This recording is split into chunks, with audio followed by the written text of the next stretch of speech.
Bharat China మధ్య విభేదాలకు కేంద్ర బిందువుగా మారిన బ్రహ్మపుత్ర నది ఇప్పుడు చైనా నిర్మిస్తున్న మెగా డ్యాం వల్ల మరింత చర్చకు దారితీస్తోంది. చైనా బ్రహ్మపుత్ర మెగా డ్యాంపై రెండు భిన్నాభిప్రాయాలు ఉన్నాయన్నారు అసోం సీఎం హిమంత బిశ్వ శర్మ.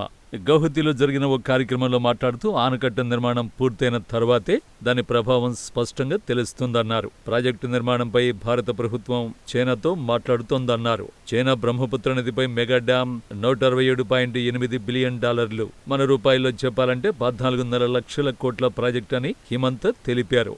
ఈ ప్రాజెక్టు ఈశాన్య రాష్ట్రం వరద ప్రభావాన్ని తగ్గించడంలో సహాయపడుతుందన్నారు. ప్రపంచంలోనే అతిపెద్ద ఆనకట్టను నిర్మించడానికి చైనా చేస్తున్న ప్రయత్నాలపై అనవసర భయాలు వద్దని ఆయన అన్నారు. గత శనివారం నుంచి ప్రాజెక్టు నిర్మాణం జరుగుతోందని, ఇండియా దీనిపై ఎక్కువ ఆందోళన చెందాల్సిన అవసరం లేదని, అదే సమయంలో ఈశాన్య రాష్ట్రాలకు వచ్చే ముప్పు కూడా ఏమీ లేదన్నారు. గౌహతిలో జరిగిన ఓ కార్యక్రమంలో మాట్లాడుతూ ఆనకట్ట నిర్మాణం పూర్తయిన తరువాతే దాని ప్రభావం ఎలా ఉంటుందో అర్థమవుతుందన్నారు.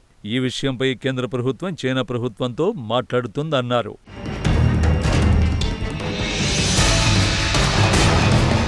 బ్రహ్మపుత్ర శక్తివంతమైన నది అని, ఇది ఒకే చోట కట్టే ఆనకట్టతో నీటి సమస్య తలెత్తదని, అందుకే తాను ఆందోళన చెందటం లేదని అన్నారు. బ్రహ్మపుత్ర నీటిలో ఎక్కువ భాగాన్ని భూటాన్, అరుణాచల్ ప్రదేశ్ నుండి పొందుతుందని, వర్షపు నీరు, ఇతర రకాల నీటిని అస్సోం నుండి పొందుతుందని అన్నారు. ఇందులో 2 శాస్త్రీయ అంశాలు ఉన్నాయన్నారు. చైనా నదీ ప్రవాహానికి అంతరాయం కలిగిస్తే జీవ వైవిధ్యం ప్రభావితమవుతుందని చెప్పారు.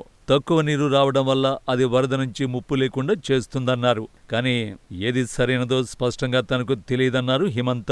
భారత ప్రభుత్వం 2 అంశాలను పరిగణనలోకి తీసుకుని తదనుగుణంగా వ్యవహరించాలన్నారు. భారత సరిహద్దుకు దగ్గరగా ఉన్న టిబెట్లో బ్రహ్మపుత్ర నదిపై చైనా మెగా ఆనకట్టల్ని నిర్మిస్తున్న తరుణంలో అసోం సీఎం క్లారిటీ ఇచ్చే ప్రయత్నం చేస్తున్నారు. అయితే బ్రహ్మపుత్ర నదిపై చైనా నిర్మిస్తున్న ప్రాజెక్టు నది సహజ ప్రవాహాన్ని, జీవావరణ శాస్త్రాన్ని మార్చే అవకాశం ఉందని శాస్త్రవేత్తలు ఆందోళన చెందుతున్నారు. బ్రహ్మపుత్రపై నిర్మాణమవుతున్న చైనా డ్యాం గురించి కేంద్ర ప్రభుత్వం, శాస్త్రవేత్తలు, రాష్ట్ర నాయకుల మధ్య అభిప్రాయాలు విభిన్నంగా ఉన్నాయి. ప్రభావం పూర్తిగా వెలుగులోకి వస్తే అసలు అంశాలు వెలుగులోకి వస్తాయి.